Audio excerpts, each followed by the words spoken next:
हम राजस्थान के इतिहास में 1857 क्रांति का अध्ययन कर रहे थे और इस क्रांति की हमने शुरुआत की थी इसके प्रमुख कारणों से। पिछली कक्षा में हमने राजस्थान में होने वाले 1857 क्रांति के राजनीतिक और प्रशासनिक कारणों की चर्चा कर ली है। अब इन कारणों के अलावा जैसे आर्थिक कारण, सामाजिक कारण, धार्मिक कारण, सैनिक कारण या तात्कालिक कारण, ये सभी कारण वही हैं जब हम भारत के संदर्भ में 1857 क्रांति का अध्ययन करते हैं। तो इन सभी जो अन्य कारण हैं जैसे आर्थिक, सामाजिक, धार्मिक, सैनिक या तात्कालिक कारण, इनका अध्ययन हम इस कक्षा में नहीं करेंगे क्योंकि पहले से एक कक्षा में हमने भारत के संदर्भ में जितने भी 1857 क्रांति कारण है उन सब की चर्चा वहां कर ली है। तो इस वीडियो के डिस्क्रिप्शन में मैं आपको उस कक्षा का लिंक दे दूंगा, तो आप अन्य कारणों को वहां से जाकर देख लीजिए। क्रांति काल में राजपूताना की क्या स्थिति थी, कौन किस पद पर आसीन था, उस व्यक्ति का नाम क्या है, ये सारी बातें आप पढ़ते हो कि जब 1857 क्रांति हुई थी राजस्थान में या फिर भारत में, तो उस समय हमारे ब्रिटेन के साम्राज्य कौन थी, ब्रिटेन के प्रधानमंत्री कौन थे, गवर्नर जनरल कौन थे, एजेंट टू गवर्नर जनरल कौन थे, पॉलिटिकल एजेंट कौन थे, कहाँ कहाँ सैनिक छावनियां स्थापित हुई है, ये सारी बातें आप याद करने का प्रयास करते हो। पर मेरा ऐसा मानना है विद्यार्थियों, केवल नाम याद करना ये कोई काम नहीं है, हमें ये पता होना चाहिए आखिरकार हम इनका नाम याद क्यों कर रहे हैं, ये इतना महत्वपूर्ण क्यों है कि हम इनका नाम याद करने का प्रयास कर रहे हैं। तो आप थोड़े से समय में समझने का प्रयास कीजिए कि आखिरकार इसके पीछे प्रमुख कारण क्या है।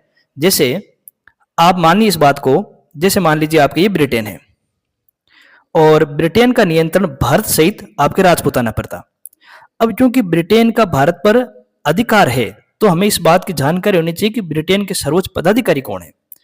ब्रिटेन के जो संवैधानिक मुखिया होते थे उन्हें बोलते थे राजा या रानी, और ब्रिटेन के जो राजनीतिक और प्रशासनिक मुखिया होते थे उनको बोलते थे प्रधानमंत्री। तो क्रांति के समय जो ब्रिटेन की महारानी थी, साम्राज्य थी, उसका नाम था विक्टोरिया। इसीलिए आप अक्सर इस बात को याद करने का प्रयास करते हैं कि इंग्लैंड की महारानी का नाम क्या था। जो ब्रिटेन के प्रधानमंत्री हैं उस प्रधानमंत्री का नाम था पार्मिस्टन। तो यहाँ पर दो बातें क्लियर हो गई आपके, इंग्लैंड की आपकी रानी कौन थी क्रांति के समय और इंग्लैंड के प्रधानमंत्री कौन थे। अब हम नाम याद क्यों कर रहे हैं, क्योंकि भारत पर इंग्लैंड का अधिकार है और इंग्लैंड के सर्वोच्च पदाधिकारी संवैधानिक मुख्य तो राजा और रानी होते हैं, इसलिए विक्टोरिया का नाम याद किया। संवैधानिक मुख्य प्रधानमंत्री होते हैं, इसलिए हमने पार्मिस्टन का नाम याद किया। और इंग्लैंड से जो कंपनी भारत आई है, ईस्ट इंडिया कंपनी के तहत संपूर्ण भारत पर नियंत्रण रखने वाला जो आपके पदाधिकारी था उसका नाम था गवर्नर जनरल, और गवर्नर जनरल जो 1857 क्रांति के समय थे उनका नाम था कैनिंग। तो ये बात भी आप खूब रटते हो कि 1857 क्रांति के समय हमारे देश के गवर्नर जनरल या कंपनी के गवर्नर जनरल कौन थे, तो उनका नाम हो जाएगा आपके कैनिंग। अब देखिए विद्यार्थियों, जैसे मान लीजिए पूरा भारतीय क्षेत्र, अब भारतीय क्षेत्र पर नियंत्रण रखने का काम किसका हो गया, आपके गवर्नर जनरल का। लेकिन भारतीय क्षेत्र के अधीन ही आपके ये इसमें शामिल क्षेत्र था आपके राजपूताना, और उस समय राजपूताना के दो भाग थे। एक राजपूताना का वह भाग जो किसमें बटा हुआ था, आपके रियासतों में, और उस समय कितनी रियासतें थी आपके 19। एक राजपूताना का वह भाग है जिस पर सीधे कंपनी का अधीन था, कंपनी का नियंत्रण था प्रत्यक्ष। इस क्षेत्र को बोलते थे चीफ कमिश्नरी प्रांत। और राजस्थान के अंदर एक क्षेत्र है अजमेर मेरवाड़ा। ये जो अजमेर मेरवाड़ा वाला क्षेत्र है इसको बोलते थे चीफ कमिश्नरी प्रांत, और इस क्षेत्र पर जिस पदाधिकारी का नियंत्रण था उसका नाम था डिक्सन। इसलिए आप ये नाम याद करने का प्रयास करते हो कि क्रांति के समय अजमेर मेरवाड़ा का कमिश्नर कौन था, तो उनका नाम हो जाएगा डिक्सन। अब जो ये रियासतें हैं 19, अब जो आपके सामने रियासतें नजर आ रही है 19, इन रियासतों पर नियंत्रण रखने का काम जिस पदाधिकारी के द्वारा किया जाता था उसको बोलते थे एजेंट टू गवर्नर जनरल।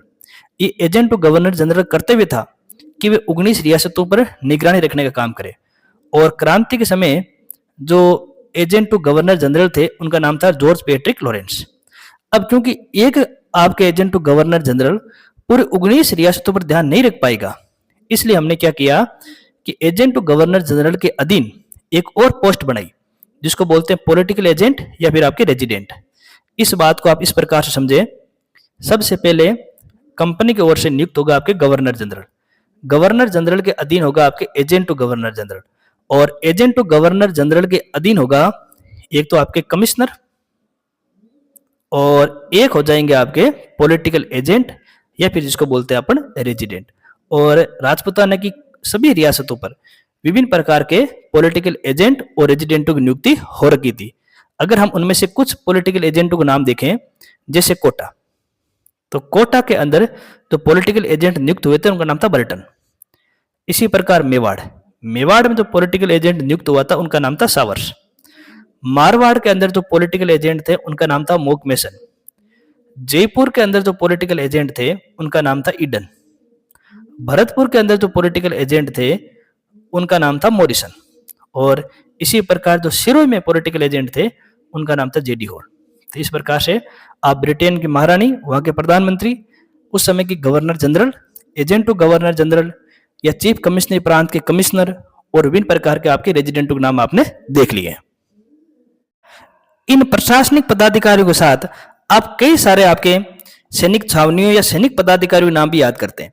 अब वही बात हम सैनिक छावनियों या सैनिक पदाधिकारियों नाम याद क्यों करेंगे, तो आप इस बात को भी समझ लीजिए। जैसे ये आपके कंपनी है और इस कंपनी में दो प्रकार के पदाधिकारी होते हैं। एक वह पदाधिकारी जो प्रशासनिक नियंत्रण रखने का काम करते हैं, राजनीतिक और प्रशासनिक। एक वह पदाधिकारी जो सैनिक कार्यों से जुड़े हुए हैं। तो हमने प्रशासनिक पदाधिकारी नाम देख लिए हैं और कंपनी के प्रशासनिक पदाधिकारी हमने सबसे पहले देखा गवर्नर जनरल, फिर हमने देखे एजेंट टू गवर्नर जनरल, फिर हमने देखा कमिश्नर और कमिश्नर के बाद हमने देखे रेजिडेंट या पॉलिटिकल एजेंट।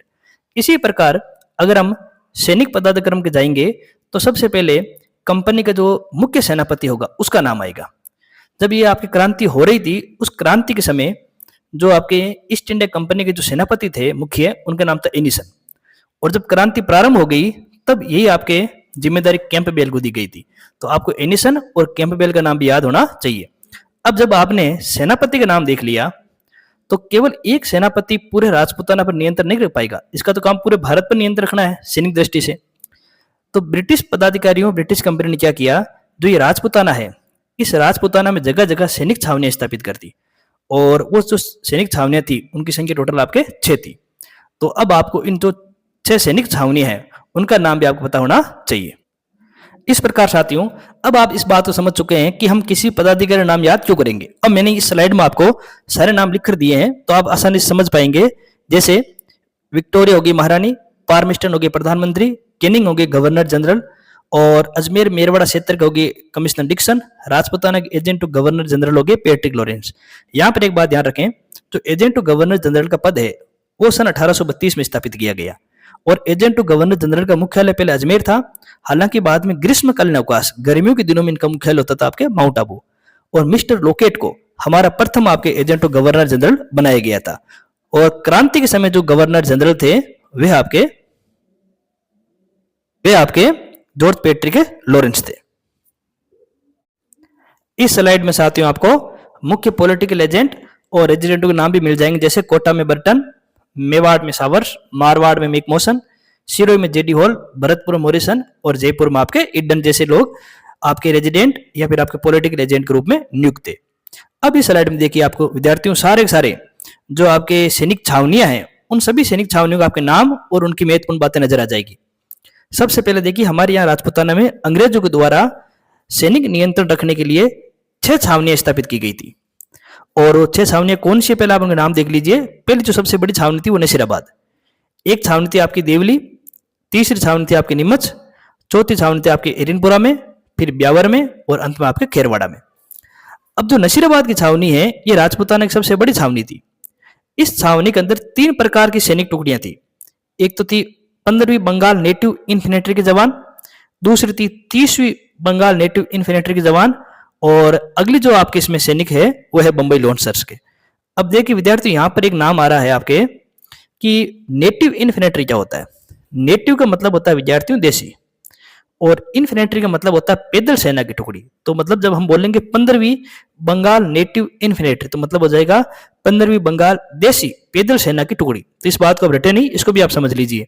तो नसीराबाद में 3 प्रकार के सैनिक थे, 15वीं, फिर 30वीं बंगाल नेटिव इन्फेंट्री के जवान और फिर आपके बंबई लॉन्सर्स के जवान। कई बार सवाल यहाँ से भी पूछ लेते हैं कि नसीराबाद में कौन कौन से सैनिक निवास करते थे, कौन कौन से सैनिक वहां रहते थे, तो ये भी नाम पता होना चाहिए। देवली जो वर्तमान टोंक में है वहां पर कोटा कंटिजेंट के आपके सैनिक निवास करते थे। नीमच, इसका प्रश्न खूब परीक्षा में पूछा गया है। एकमात्र वे सैनिक छावनी जो वर्तमान में राजपूताना में नहीं है। नीमच वर्तमान में कहा है आपके मध्य प्रदेश में। लेकिन ध्यान रखेंगे इस छावनी पर जो प्रशासनिक नियंत्रण था वो मेवाड़ रियासत का था, ये भी आप ध्यान रखें। अगली छावनी एरिनपुरा जो पाली में है और ये पाली उस समय मारवाड़ रियासत का भाग था और यहाँ पर जोधपुर लीजन घुड़सवार सैनिक निवास करते थे। ब्यावर के अंदर आपके मेर बटालियन थी और खेरवाड़ा के अंदर जो आपके मेवाड़ भील कोर हैं वो सैनिक आपके निवास करते थे।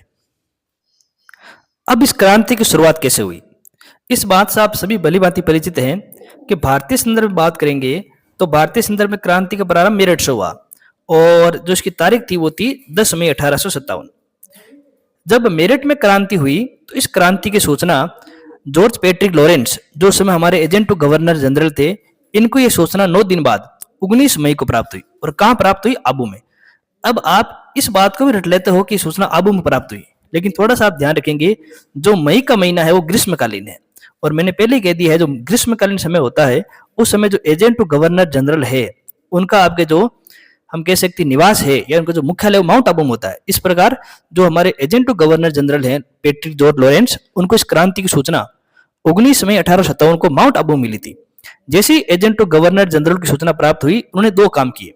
राजपूताना के समय तो शासक हैं, सामंत हैं या ठाकुर हैं, उन सबको पत्र लिखा और सबको क्रांति के विरुद्ध खड़े रहने के लिए आह्वान किया और किस प्रकार से क्रांतिकारियों को दमन किया जा सके उसको लेकर चर्चा की। दूसरा उन्होंने जो महत्वपूर्ण काम किया अजमेर की सुरक्षा का। अब यहाँ पर एक बात ये समझ लीजिए कि लॉरेंस ने अजमेर की सुरक्षा का केवल ध्यान क्यों रखा, जबकि उस समय तो राजपूताना में 19 रियासतें भी थी। अजमेर तो केवल मात्र एक चीफ कमिश्नरी प्रांत था, तो इस पर सुरक्षा का कार्य क्यों जरूरी है? 19 रियासतों को ऐसी क्यों छोड़ दिया?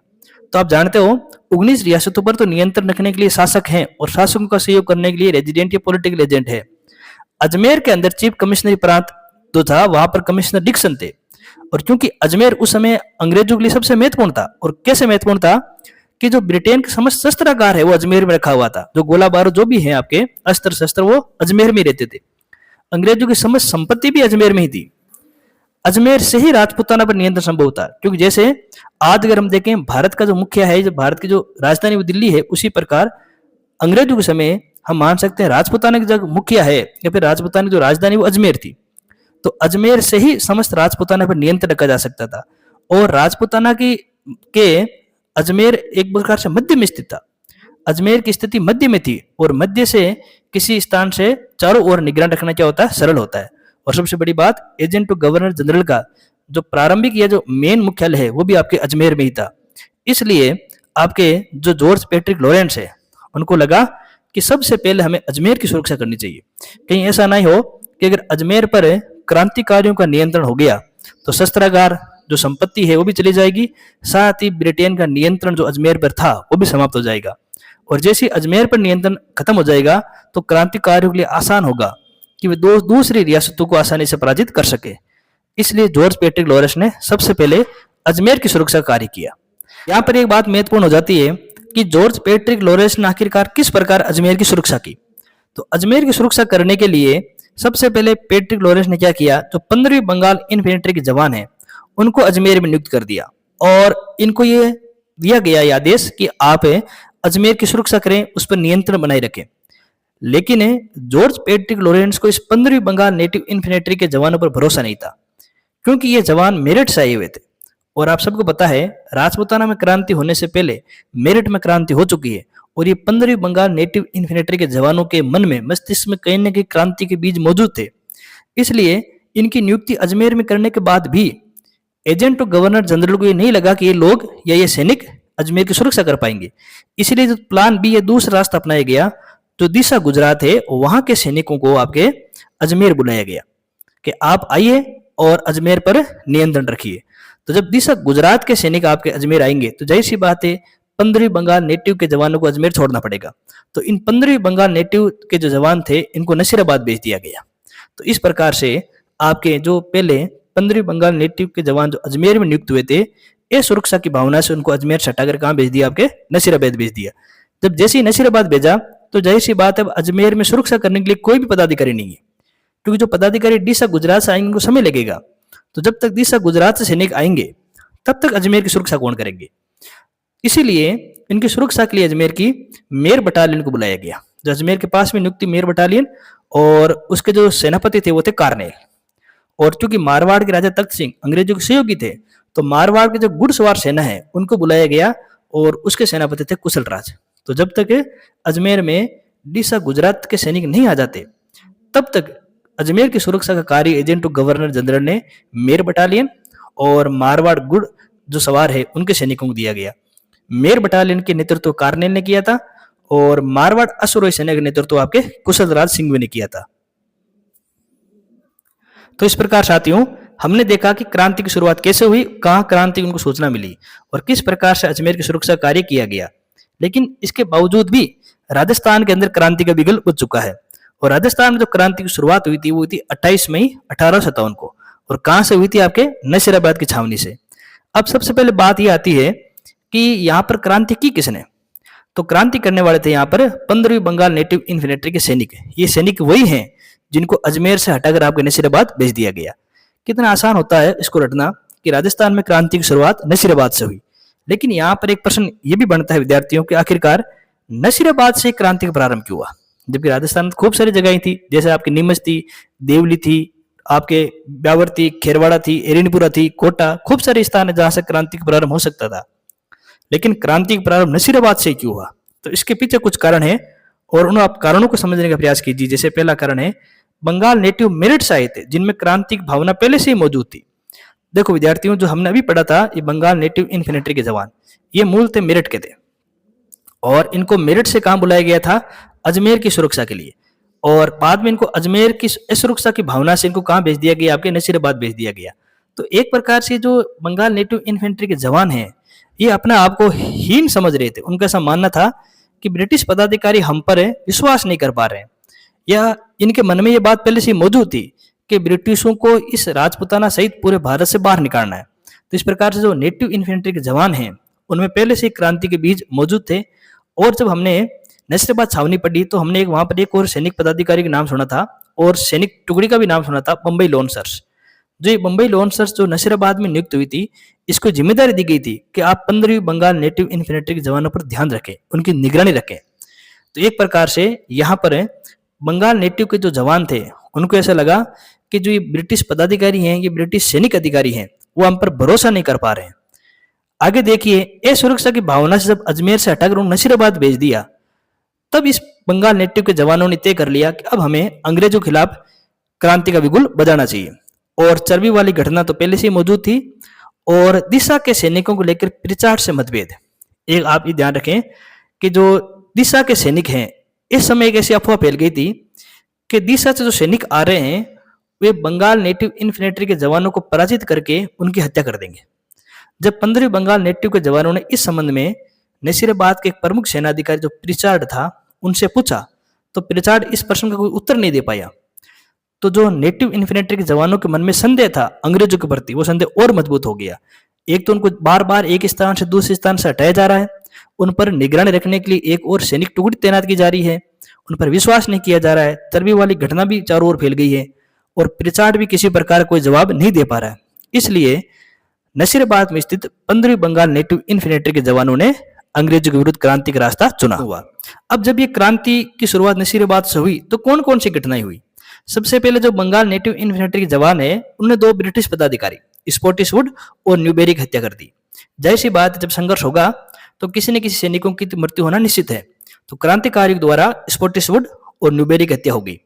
फिर यही सैनिक 18 जून को दिल्ली पहुंचे और मार्ग में इन आपके जो नसीराबाद के जो सैनिक है जो दिल्ली की ओर जा रहे हैं उनको पराजित करने के लिए जो ब्रिटिश सेना आई थी उस सेना की सहायता मारवाड़ के राजा ने की थी। अब यह प्रश्न खूब बार पढ़ते हो कि मारवाड़ के शासक तख्त सिंह ने किस प्रकार से ब्रिटिश सैनिकों को सहयोग किया है। जब क्रांतिकारी को ये ब्रिटिश सेना आपके रोक नहीं पा रही थी तो दूसरी सैनिक टुकड़ी क्रांतिकारी रोकने के लिए भेजी गई थी और उस क्रांतिकारी टुकड़ी को रोकने के लिए जो सैनिक टुकड़ी भेजी गई है उसका नेतृत्व वाल्टर और हिटकोट ने किया। लेकिन इसी समय एक दुर्घटना में कर्नल पेनी की भी मृत्यु हो जाती है। तो जब नसीराबाद की जो आपके क्रांति हुई है उस क्रांति में 3 सैनिक पदाधिकारी की मृत्यु हुई है, एक तो स्पॉटिसवुड, एक न्यूबेरी और एक आपके कर्नल पेनी। लेकिन विद्यार्थियों, ये जो नसीराबाद के जो सैनिक हैं बिना किसी बाधा के दिल्ली पहुंच गए। तो यहाँ पर कुछ इतिहासकार ये बात कहते हैं कि आखिरकार जो इतनी बड़ी जो ब्रिटिश सेना है एक सामान्य से नसीराबाद की सैनिक टुकड़ी को रोक क्यों नहीं पाई, वो कैसे सरलता से दिल्ली पहुंच गए। तो इसके पीछे 2 तर्क दिए जाते हैं। एक तो जो आपके हम कह सकते हैं मारवाड़ के जो या फिर आपके जयपुर के कुछ भाग जो उनके जागीरदार हैं वो जागीरदार अंग्रेजों के विरोधी हैं, ब्रिटिश सेना के विरोधी हैं। क्योंकि ब्रिटिश और राजाओं ने आपस में साठ गांठ करके क्रांति को रोकने का प्रयास किया। तो जो सामंत है वो राजा से भी परेशान है और वो अंग्रेजों से भी परेशान है, अर्थात कंपनी से भी परेशान है। अब राजा और अंग्रेजों के जो विरोधी हैं वो कौन है? आपके क्रांतिकारी। अब इस प्रकार से अगर सामंत क्रांतिकारी को साथ देंगे तो जाहिर सी बात है वो राजाओं को भी परास्त कर पाएंगे और अंग्रेजों को भी परास्त कर पाएंगे।